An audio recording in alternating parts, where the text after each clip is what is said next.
So I think risk assessment have been updated significantly to reflect the economic uncertainty, right, that we've been in. They can't be a static, isolated exercise. They should have never been performed that way.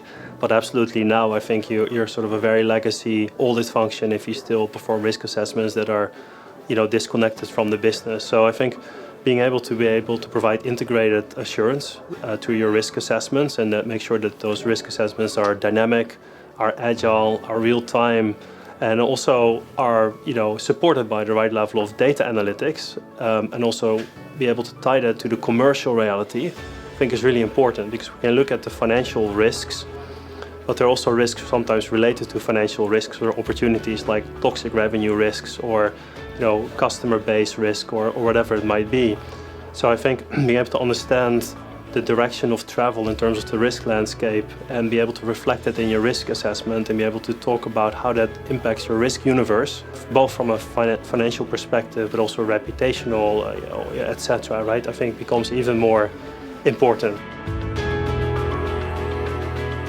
Macroeconomic risks are often risks that we can't control, and therefore the response of the organisation has to be to have an appropriate response plan, to have thought about how it will be agile and change depending on how risks manifest. And those risks could originate in all sorts of things, but it's the way they manifest in your business plan that needs to be considered.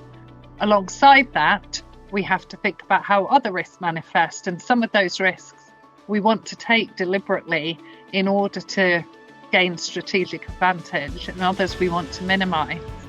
We need to be careful that in thinking about macroeconomic uncertainty, we're not just focused on the downside, but we're thinking about the opportunities that it creates, because there will always be winners in the kind of environment we're facing at the moment.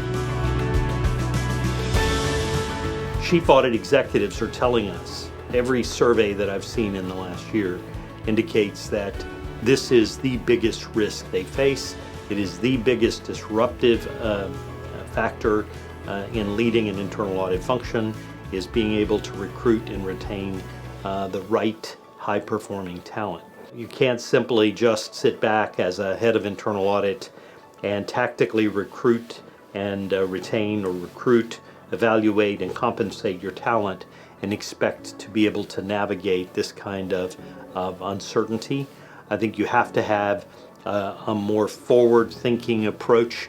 What talent do we need to have in internal audit, not just now, but in 3 years? Where are we getting that talent, and how are we going to ensure that we retain it?